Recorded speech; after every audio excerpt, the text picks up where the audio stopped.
Welcome to the Experts in Sport podcast, brought to you by the School of Sport, Exercise and Health Sciences at Loughborough University. Today I'm with Professor Sophia Jowett and Director of Football, Rebecca Sawiuk, and we're going to talk about the coach-athlete relationship, including how to develop a good coach-athlete relationship and the impact that this can have on performance. So, hi Sophia, hi Rebecca. Hi Martin. Hey Martin, thanks for having us on.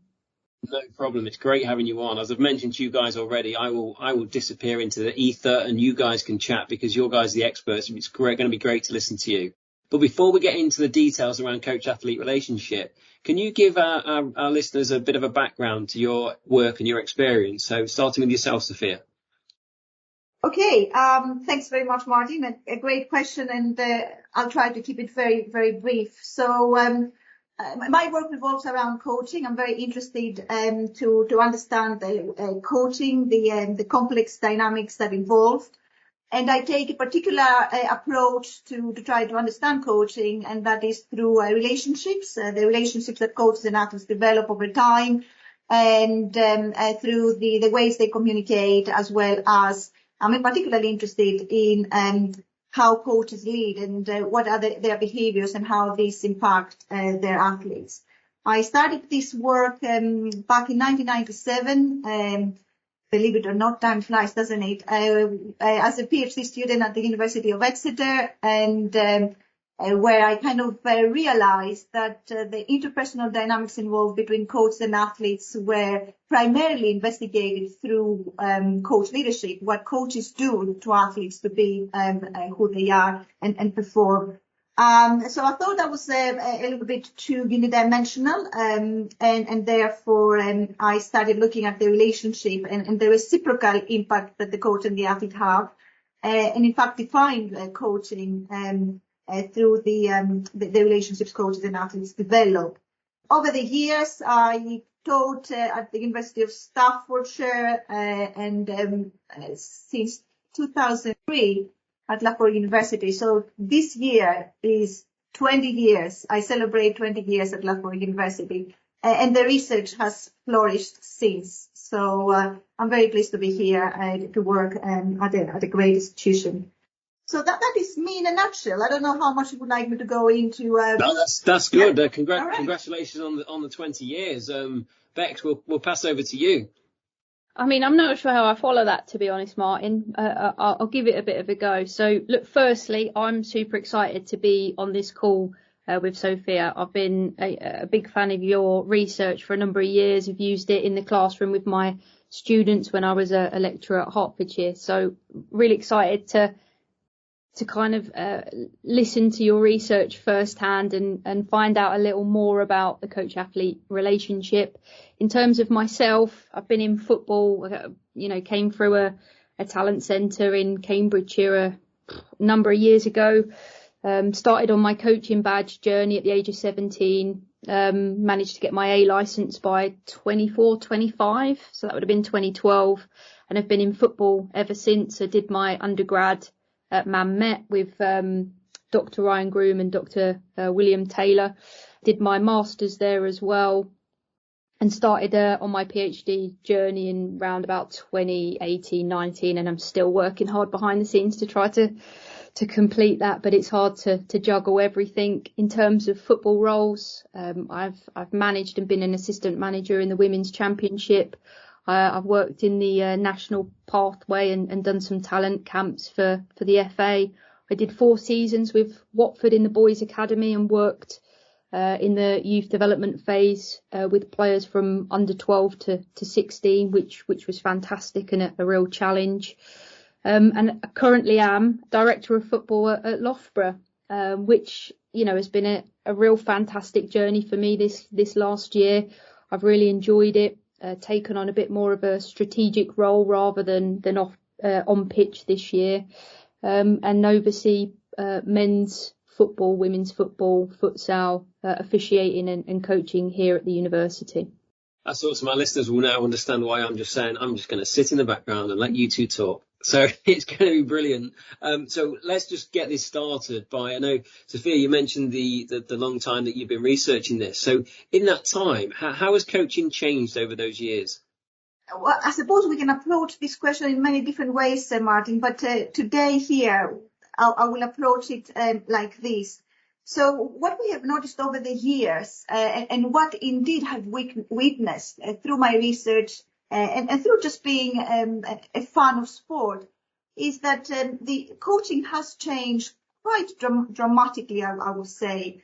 So when sport started, as we can go as far as back in the ancient Olympic Games, we would probably see that it was predominated by what coaches did, how the coaches delivered coaching.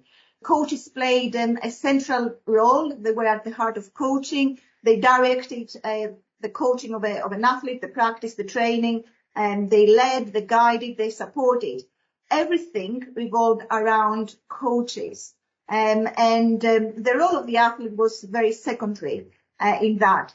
I was an athlete myself many, many years ago. I represented Greece in athletics, and I had 3 wonderful coaches. And in that time, none of my 3 coaches ever asked me, so what are your dreams, your aspirations? What are your likes and dislikes? I was never part of the coaching process. So it was very much coach-led, coach-centered. What I have noticed going on, and what, we talk a lot about nowadays, particularly I will say in the last 20 or so years, is that we have moved from a coach-centered approach to a more athlete-centered approach, whereby now what we see is the athlete is at the center of coaching, and the athlete is the protagonist. We expect quite a lot from the athlete, if we are to be perfectly honest here. We expect the athletes to know and understand their own needs and wants. And we expect the athletes to develop, design their training in one way or another, to work with their teammates, their coaches, and other members of staff. We want them, there is no doubt about that, to be more accountable and responsible for their development and progression.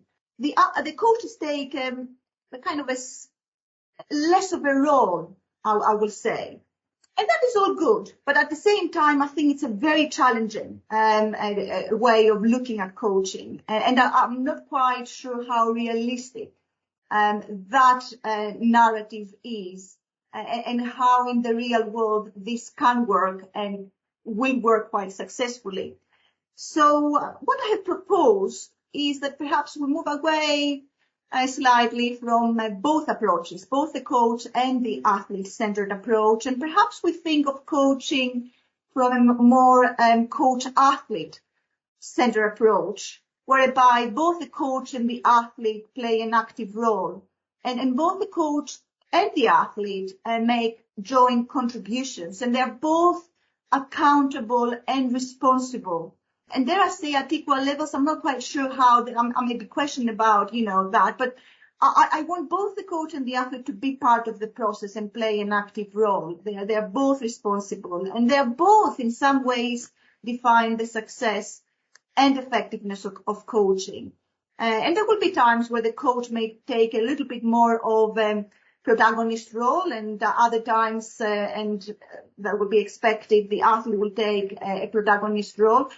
What I'm trying to say is that this new approach to coaching, I think, is a little bit more realistic, and one that will create much more satisfaction and fulfillment by both members involved in that approach. So this is how I see, in a very simplistic form, I appreciate coaching changing over the years and over the times. And of course, we've got a number of examples, and I'm sure Rebecca will help me here, of coaches who have fallen into these categories or approaches of coaching. I think as you were talking through that, I was thinking about kind of coaching heroes of my own, and Brian Clough would have been my original hero, Nottingham Forest Brian Clough. And I remember, I'll misquote him here, but when asked what you do when you disagree with a player or a coach, he said, oh, well, we'd sit down and we'd talk about it and we'd agree that I was right. So, Brian Clough was very direct and very command and control, but were very successful back in the 70s and 80s. And now, again, from a Forest fan's perspective, Steve Cooper got us promoted, kept us in the Premier League, and would probably be more of that coach-athlete type thing. And if you look at interviews from them, the language that Steve Cooper was using in interviews was then a couple of weeks down the line being used by the players as well, which I think was a really interesting thing when I was watching this. But yeah, I am sure Rebecca has many examples. Have you seen that on the pitch as well, Rebecca, in your coaching experience? Yeah, I was just kind of thinking through and making a few notes as Sophia was talking there. For me, I would agree. I think firstly, the women's football landscape has changed significantly in the last few years. So you've got, change in landscape investment, a lot more spotlight, structure, infrastructure, resources. I mean, the topic of professionalisation is up for debate. Some might argue it has professionalised, and some might argue we've missed the boat to really do a good, rigorous job of that. In terms of coach-centric, when I think about doing my UEFA A licence, 2010 to kind of 2013, it was very dictatorial in that, you got your topic, you've got to do these pictures, get on, stop, stand still, do this way, and then it would be, you'd get signed off and you'd get your points accumulation. Coach education has changed somewhat now, very big on, guiding discovery, Q&A techniques, really player centric. How do we empower athletes to make decisions? How do we promote freedom? How does it session design mirror the game? So like transitions and goals, and how is the game the teacher? And we've gone very much that way. This is a personal view. I think at times too much. Would we put a surgeon in a room and go, just trial and error that and see how you get on? Probably not. I still think that there's a time and a place for really coaches being able to have that tool in their toolkit, which is direct, which is I'm asking you and telling you to do it this way. Here's why, here's when, and this is what the value and contribution is to the team, and bigger picture thinking. There's modules that have been introduced within the women's game, which are, things like coaching behaviours for the women's game specifically. What are those nuances? Why is it different? What potentially might women benefit from, or do they need a little more than men? I'll give you an example. Working with the boys at Watford, highly competitive, in out with their water breaks, straight back out. If I said, do it this way, boom, they ran off with it. They didn't want to discuss. They didn't need that component within their own peer-to-peer learning. Some might ask me why, but they just wanted to know. They wanted the answer, and then they wanted to go and try it. So a lot more ball rolling time and a lot less questions. And I've found, the women's game, that they've got a lot of questions. They really want that sense of belonging. They want to know why. They want to know what the bigger picture is. They want to know why this practice, and how does this practice link to the game plan? How is this specifically going to help us beat blah, blah at the weekend? And I think that part of it, the coach has got to have the answers, because there'll be those moments where they'll ask you, and it might be in front of a group, and you've got to have an answer. Otherwise, in that moment, you might lose the respect of the group instantly. And as we know, that takes a really long time to build, and you can lose the respect of your group in a heartbeat, right? So I'd say women's game, a lot more open dialogue, leadership groups, those kind of strategies, and open conversation between your athletes to work together to that common goal. So potentially, in my mind, I see that coach-athlete relationship as being more reciprocal in nature, and having those real kind of key anchors that guide conversation and coaching interventions more broadly being really significant. I wonder if I can pick on something that Rebecca said, which is very interesting, and something that I have been, thinking and talking with colleagues. Perhaps you haven't seen much being written on it, Rebecca, but it is interesting that you mentioned about the women's versus men's game, and the different practices and processes within it. When it concerns how coaches operate, and or indeed athletes or players. for that matter. And the distinction you made that, women players will prefer to understand the why, to have a dialogue, to communicate, to have that relationship with the coach, perhaps more readily than what you have observed in the men's game. I wonder whether that is because of the ways that women and men are simply socialized, and what is effective. And we don't know it yet because we haven't actually applied it, particularly in the men's game. Is I wonder where the men's game will improve, will be enhanced if we were to coach them in the ways that perhaps we coach women, which exactly, that, like you said, explaining to them why we do what we do instead of sending them to do it because they simply don't ask. But perhaps they don't ask because they have never been asked. And I'm just wondering whether, coaches from the men's and the women's game can come together and talk and exchange, the practices and what are the best practices. Because I think this sharing of information and practices might benefit the game, not the men or the women in the game, but the game of football in this case, in your case particularly. I wonder if you have any thoughts and you can help me out whilst I'm wrestling with my own thoughts. Oh, I think you've put some really key questions out there. I think a lot of people will have had similar thoughts and feelings, perhaps. Again, this is a personal view. I think potentially football at times has been socialised into a way of thinking, and often that orthodoxy is replicated because we have people who have been a player, then they become a coach, and they reproduce what they've seen and felt from the managers that they've been exposed to. Something that I feel very passionate about is like diversity of thought in coaching teams. So I think it's great to have some coaches in your team that have played or have experienced all of these wonderful role models from the game. But I think there's definitely a time and place for difference. So that's why I think it's great to have women in coaching teams in key roles. But beyond that, I think there's definitely a place for people with academic backgrounds that have studied, that have analysed, people who have been exposed to multi-sports environments and high performance. And I think that's why Loughborough's been great for me to go and spend some time learning about, for example, Loughborough Lightning rugby team and how Reese, as director of rugby, has cultivated those performance plans has been hugely insightful, because it will make football better, more analytical, think about marginal gains in a way that perhaps we've been missing currently. So when I think about the men's game or boys academy football, I think it's becoming more open. So the Premier League are doing a huge amount of work educating key leadership roles. So we've got like the academy manager program, we've got heads of coaching programs that I know they'll run courses on, and people are starting to think and be more open at this evolution of practice.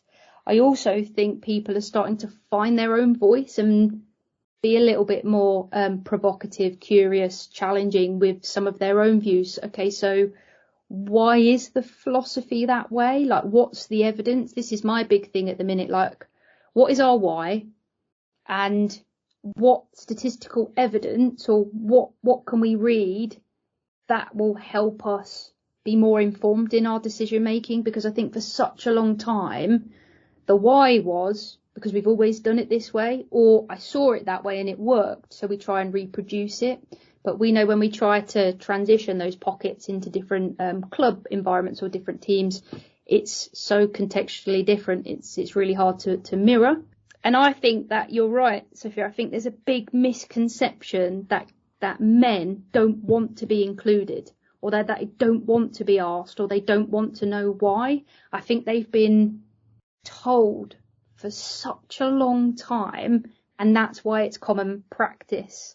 But when we've started to layer in some of that at Watford, I think it went really well when they were asked and included, and they bought in, and they knew what the values were and why, or they felt okay to ask questions and they didn't think the coach was going to view that as a weakness when it come up to retain and release. I think that was healthy, and I think that's where the game needs to go, as you've rightfully said, men, women, academy boys, academy girls, futsal, and because I think that's healthy. Really interesting points there, Rebecca. So yeah, we're going to look at what a good quality coach-athlete relationship looks like, but before we do, there's some really interesting points there.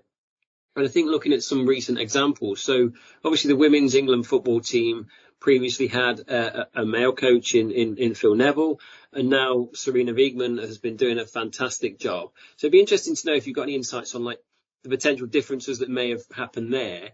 You also mentioned coaching teams, so often there'll be males and females within the coaching team and those relationships. But I think another one that's going to be really interesting to watch is the recent employment of Hannah Dingley at Forest Green Rovers, just to throw out another Loughborough alumni there, getting that kind of first ever role in that space.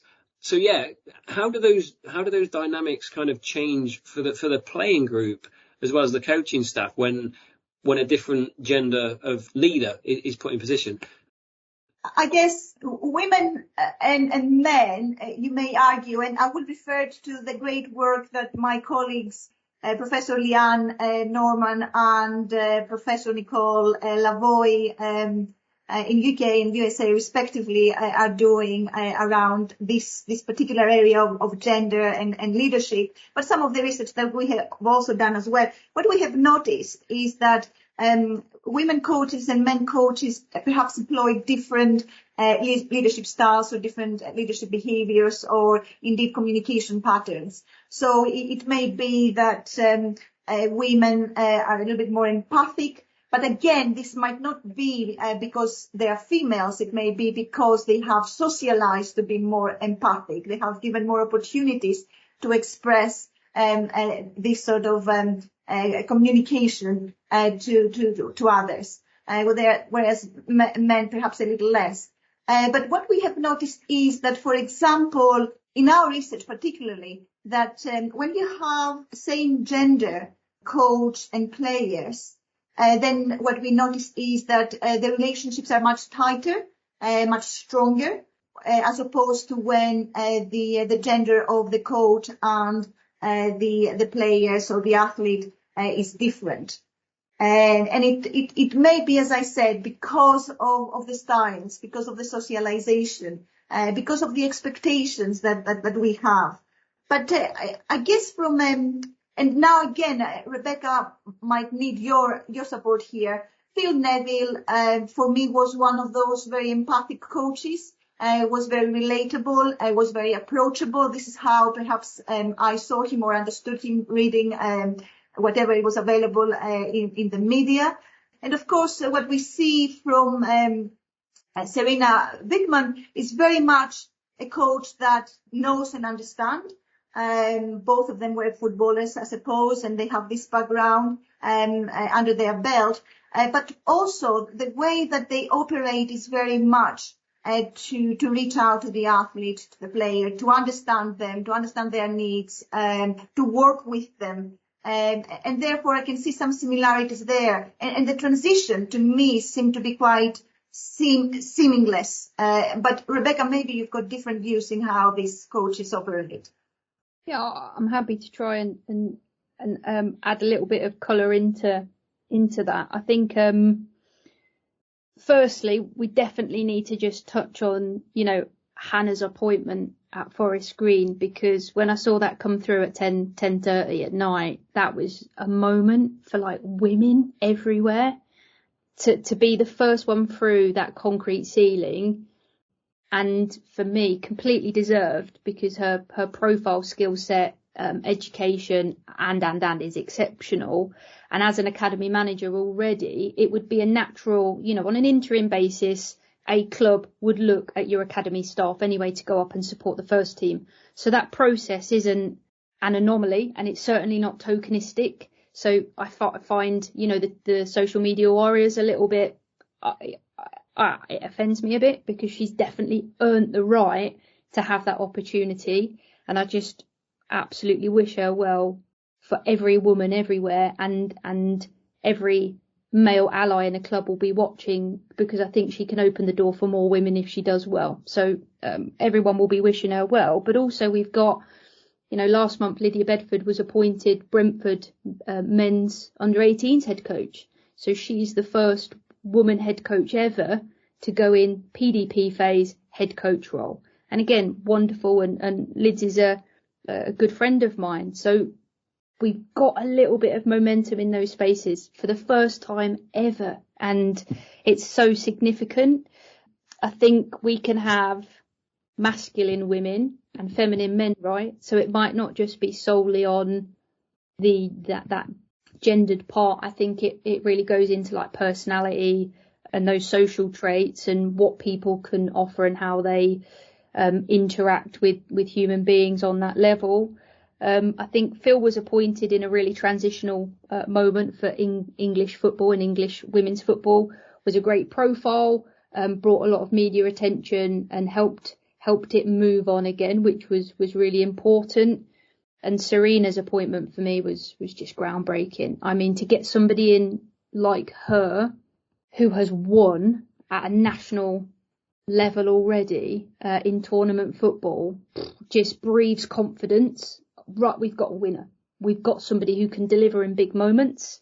What changed for me, because I we sit and we watch, Gareth Southgate came so close, and I was sat there in the final that day when we missed those penalties.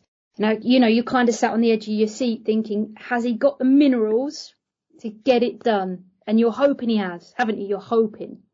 Right, Serena, Spain, knockout football. We're losing 1-0, 10 minutes, 15 minutes to go. Has she got the minerals?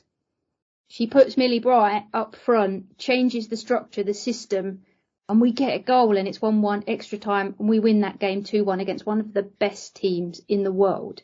And all of a sudden you find yourself going from asking the questions, can she, to this sense of knowing she can.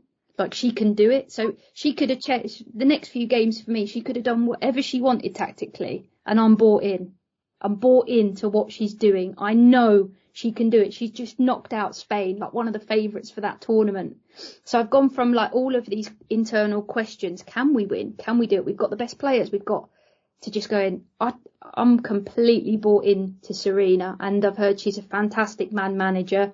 She can be very direct and very clear in her processes. But she almost, at this point in her journey and career, she can't do any wrong in my eyes. I'm bought into her success already at this summer tournament, and think it'll be a really exciting time for us.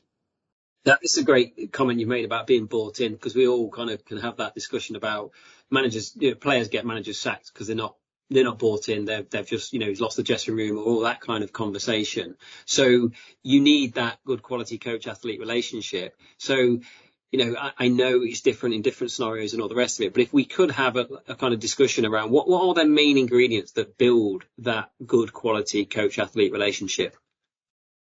Very good. And that has been a research we have been conducting for a long, long time in order to kind of crystallize our view about what is what we call today the coach-athlete relationship. As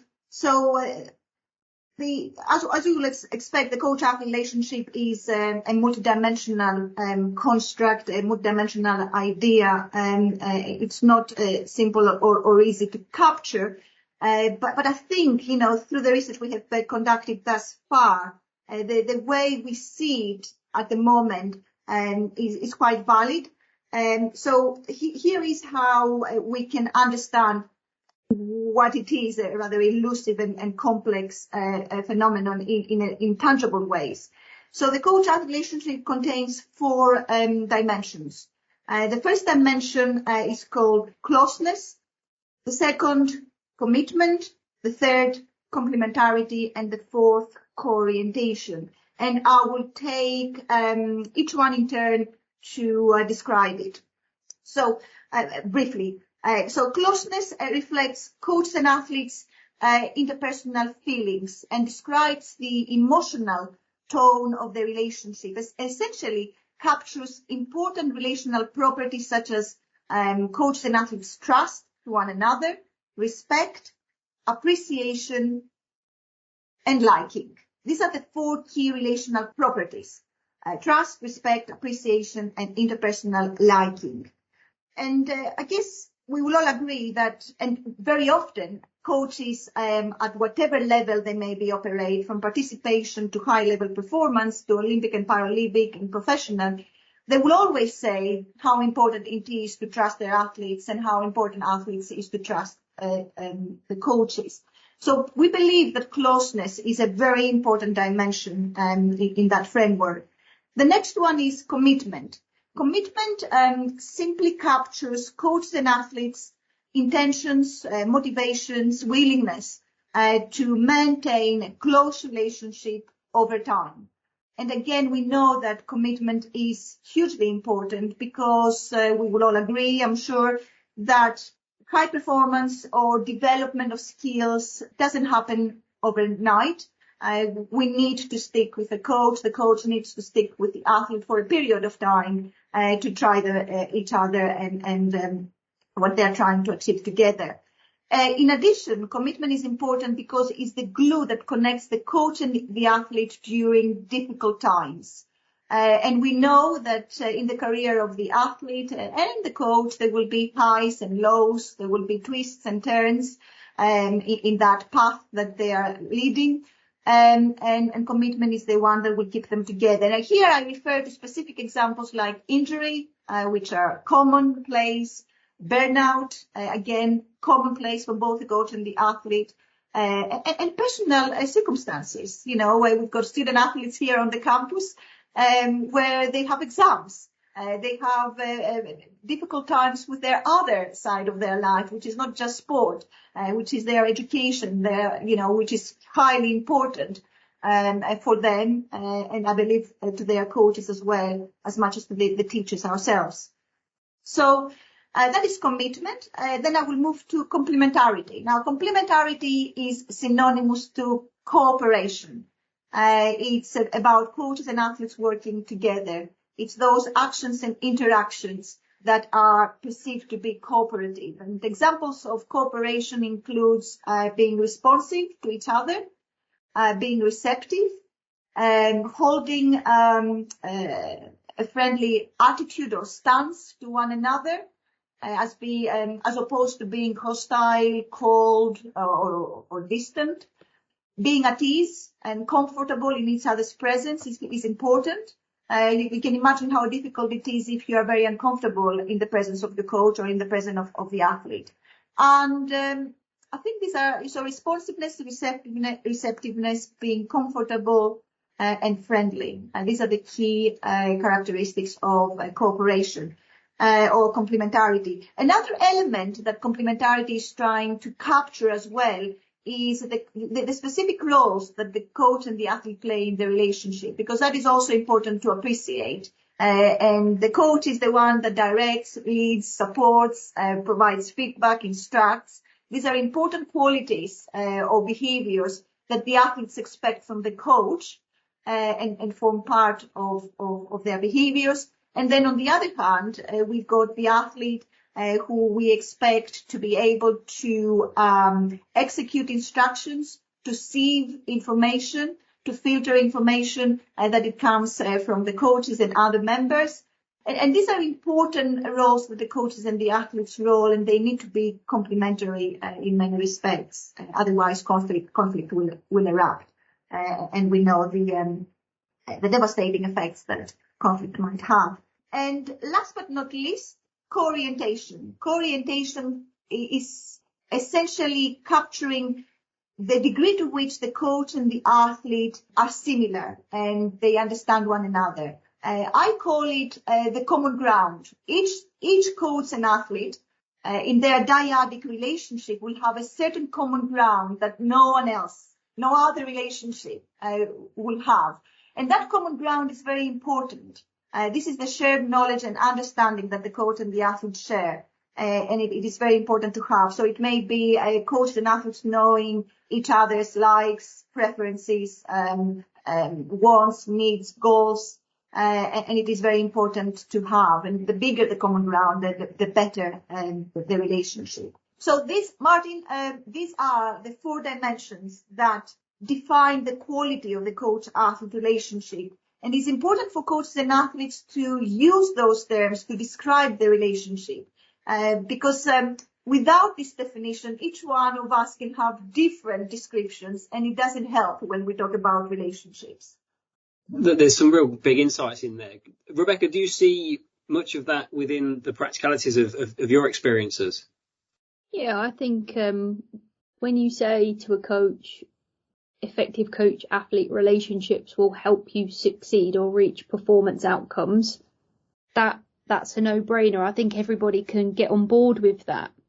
But I think the level of detail there where we've got, closeness and trust, respect, mutual liking, interpersonal commitment and what that represents, complementarity and co-orientation, it's so rich and multifaceted, and it's a lot to think of, to help you guide each dyadic relationship. So in this context, we're talking about a team sport. So you've got to consider you're managing up to the board. You've got your manager, you've got your head coaches, you've got your analyst, your psych, your nutritionist, your S&C, your physio, your therapist, and then a squad of 22 and 24 people. That's a lot of dyadic relationships. That's a lot of probably like small cluster groups. And then the coach has got to be aware of a really helpful guiding framework like this, which can help us check and challenge ourselves, help us make sense of where each dyad relationship is. So just listening to you articulate it so clearly. So if I'm going, right, who have I got common ground with? Who do I know what their wants, needs, goals are? Do I know that information for each athlete? So I think it's really helpful, but it's also, you've explained it so simply and easily. And what we're talking about, the reality of doing that well in practice consistently over a long period of time is hard, right? Yeah, you're so right. And you're not the only one who will highlight to me that this is complex. This is really, really tough. From a professional point of view, as a professional coach, as a coach who has a full-time occupation in this space, I would say there is no excuse. Relationships, if you accept that relationships are important, then you have to be systematic, you have to be deliberate in your approach, because we know, whether it is empirically or anecdotally, that the relationship matters. Each one relationship you develop with your athletes matter, not just with the good ones, the very good ones, the superstars that you have in the team, but each one relationship matters, particularly in a sport like you, Rebecca, where, you've got a team of players. And like you indicated to me, there are a lot of players. In addition to that, you don't, just, work with a team of players. And let's make it absolutely clear. The way I see the coaches, I see them part of the team and not outside of the team. Often coaches perceive themselves or see themselves outside that group of athletes or the team of athletes. I see you as part of that. But also, like you said, you've got support staff around you, and you listed them, that you are aware, acutely aware, that you have to develop good professional relationships with them. And that is absolutely paramount. And also you've got the people, well above you, that again, you need to know and understand, and relationships is important. And let's also put it, Martin, like this: relationships are not going to nurture themselves and maintained over time as good as they were in time one. They will need work throughout that time. You need to nurture them like a little flower. They will need watering. They will need the necessary nutrients so that they keep growing and developing. Otherwise, they will wither and die. So it is important to also mention that the complexity is one, but we know, like you said, Rebecca, what that complexity involves. We know what relationships are and, what we need to do. They take time and a lot of nurturing. I knew this would happen. I'm loving sitting, listening to you guys kind of put across these things, and the simplicity of the model, but the complexity of it, I think our listeners and myself have just kind of, you've nailed that, showing how simple and complex this is at the same time. I think to slightly add to what you're talking about as well, in that team environment, you've got to understand the relationship, the coach-athlete relationship of all those support staff, as well as the head coach, but also the inter-athlete relationships that they all hold as well. So the complexities there are so big in terms of the impact upon this on performance that you've already mentioned that there is evidence that these relationships do impact upon performance. We are starting to run out of time, and I know there's some bits, there's so many more things we can talk about. So I'm going to ask one question, and I know, Rebecca, you've got some questions that you wanted to add. So the one question, which is probably the most difficult question ever, is trying to give some advice to coaches out there. How would they use this model to implement this? We know it's good. We kind of got a model to do it. How would they try to do this in the field? Yes, that is a super question. And of course, coaches will want to know, how do I do it? So I would probably say coaches first and foremost need to ask this very, very important question. What is my relationship like with athlete A, B, C, D? And they can profile it. They can ask questions, how close? Do I trust that athlete? Does that athlete trust me? Am I committed to this athlete this season and next season and the season after that? And I also ask questions, why? Why do I feel the ways I do? And importantly, there will be coaches out there who operate in a team environment like Rebecca that may also want to ask, hang on a minute, there is that athlete that actually I have never talked to. Or if I talked to, it was a very superficial conversation that I don't really know him or her at all. So one of the things to support coaches at this point in time is to ask, what are my relationship like with each one athlete in my team, and reflect why they are the way they are. And finally, how do I make them better? Or how do I maintain that good quality relationship that we have built together? So these are the three questions I will suggest coaches start asking themselves. What are my relationships like right this moment? Why are they the way they are? And how can I make them better? Does this help, Martin? That is very helpful. And again, simplifying the complex is what an expert does. So well done. Thank you. Rebecca, I know you've got some burning questions that you want to jump in on. So do you want to jump in and ask anything you want, Sophia? Yeah, absolutely. And I'd just say thank you for that, because I made a little note of thinking about, key question audit / like a little checklist. So if you do have a group of athletes, how am I close with them? Am I committed to them? And I think that that's a really helpful, tangible tool for us to use. So I'm going to put that straight in my back pocket. Thank you very much. One of the kind of topical areas at the moment in coach education, when we're talking with practitioners, for me, is this buzzword and space of psychological safety, and how we encourage athletes to, be open in themselves without a fear or risk of being judged or released. And I just wondered if you could share your insights on what is psychological safety, and how it can be a really beneficial and helpful tool when we're thinking about coach-athlete relationships and these types of spaces. That is a very good question, and you're so right. Psychological safety is also almost a buzzword in sport at the moment. Everybody talks about psychological safety, it seems to me anyway. And in fact, we started in my world, in the research world, to investigate a little bit of what psychological safety is and means in sport. And they are very, I would just say very quickly, there are scientists out there, colleagues of mine, who are very skeptical about the applicability of psychological safety in sport.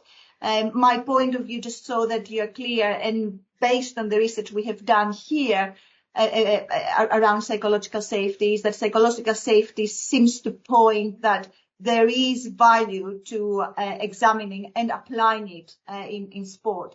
So you asked me what is psychological safety. So psychological safety, according to the research that has been done outside sport in the business world, is about the belief that members of a team have about taking interpersonal risk without fear of intimidation or humiliation and so on. So it's the ability of members of a team freely expressing themselves, sharing difficult news or sharing new ideas or different ideas, raising concerns, simply being themselves. And how good environment that will be if one could be themselves, and if they have ideas, can share them freely and openly with the rest of the team. So this is what psychological safety is. And I think there is value to creating environments where people feel psychologically safe and they don't feel fearful to express themselves. It is as simple as that. And particularly in competitive sport, we reinforce a lot of competition with one another, a lot of rivalry, and psychological safety can be that element, that ingredient that pacifies this competitiveness that inevitably exists in sport, in competitive sport, in high performance sport. So I think coaches are the main protagonists in creating an environment where athletes and players can feel psychologically safe through their actions and behaviors. You need transformational leaders, leaders who can set the tone of that environment. They can explain what the expectation is. They can set the stage whereby they make clear to all of the athletes that here what we want to do is to operate as in a very cooperative environment as a true team, because simply as a coach, and here is where vulnerability comes into place. As a coach, you don't have a crystal ball, you don't have all the answers, you don't have all the questions either. And the athletes can help you in that way. So setting the scene and saying to your athletes that I want your contribution, I want your input, whether it is good or bad, I want to hear from you, and repeating that, making it a habit. And won't be easy. You may say it the first time and it will not land. But by creating that habit and reminding to the athletes that this is how you would like to operate as a coach, as a leader, then that would perhaps become part of the ways that the team and the players and you operate as a coach. And then, of course, let's not forget that it may be that athletes understand the message you're trying to, or the environment you're trying to create, and they start opening up and they start being offering freely what you have asked from them.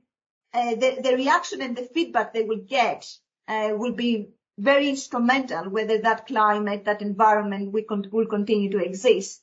So once athletes believe that, you want their input and they come to you with their input, coaches need to be very careful how they will react. If they will react in a way that is receptive and they listen, then that is all good. But if they feel intimidated, if coaches feel intimidated by the input they receive, they feel uncomfortable and they show that, and this will be picked up. And I don't think they will see that athlete again knocking on their door with their input or feedback.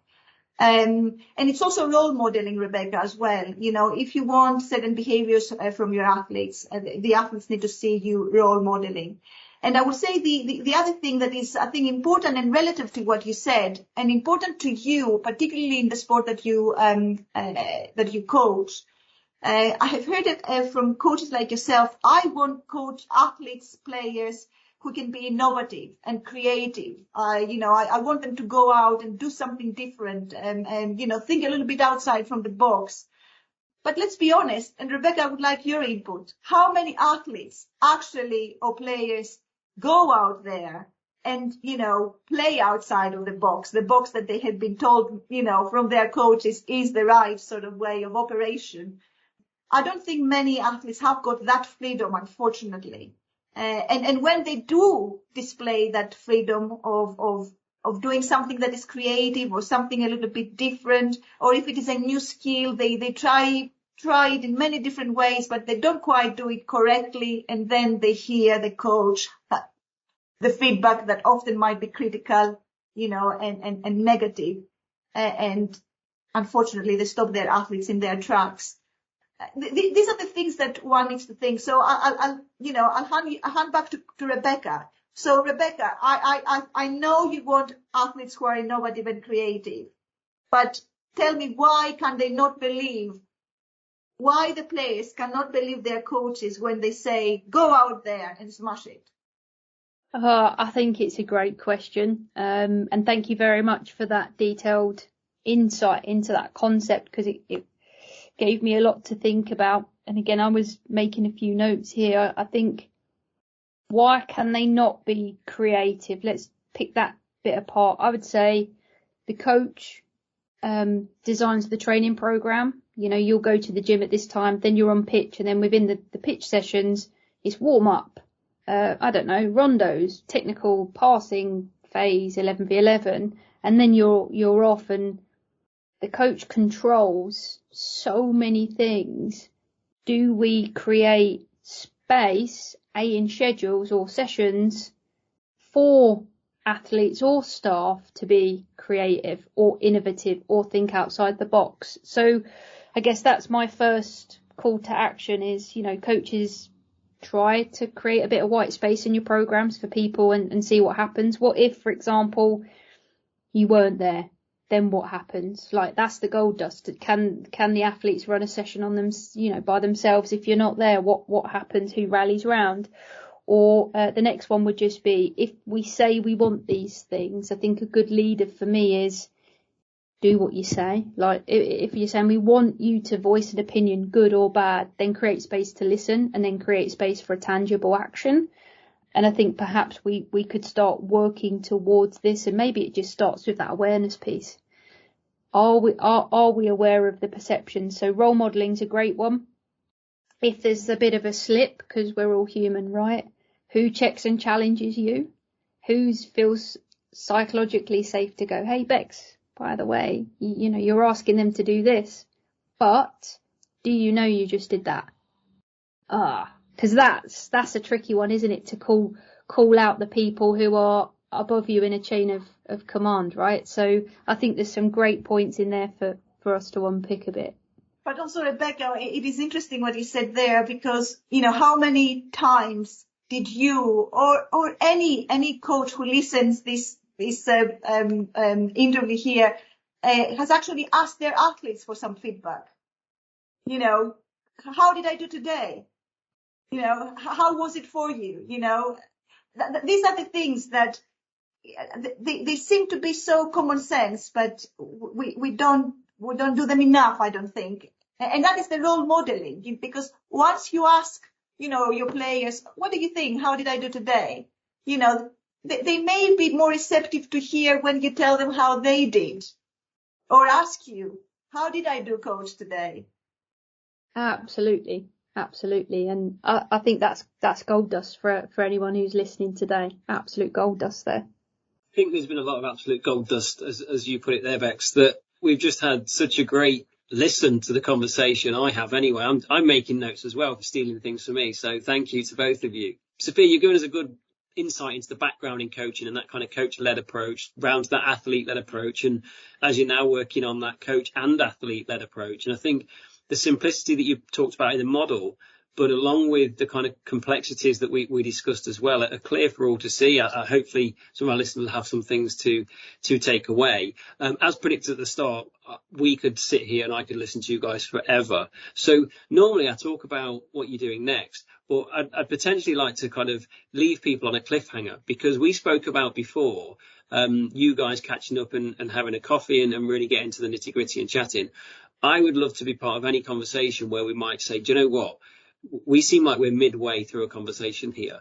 And, without putting too much pressure on people here, I would love to further this conversation. I'm sure our listeners would love to have more of these podcasts in this space, which might talk about different angles of this part. But if it's all right with you guys, I would love to say, you know what? Let's leave this as a cliffhanger, and let's say there's going to be more things coming out here, because this conversation was awesome. I hope that's okay. We can have a coffee. We can see what more we can do. We can go from there. Putting you on the spot, is that okay? Absolutely fine with me, yeah. If the gaffer's in, I'm in. That's it. Right. So we're definitely going to sort. You guys can have a coffee. I will happily come and listen, and we can sort another podcast or two to move these conversations forward. So I do massively appreciate you coming on. I know we've run over time, but I just couldn't kind of stop because it was great. So thank you very much, Sophia. I'm sure I will see you around the building. And Bex, we're recording again tomorrow, so I'll see you again soon. See you guys. Bye, thank you. Thanks, guys. Thanks for listening to the Experts in Sport podcast.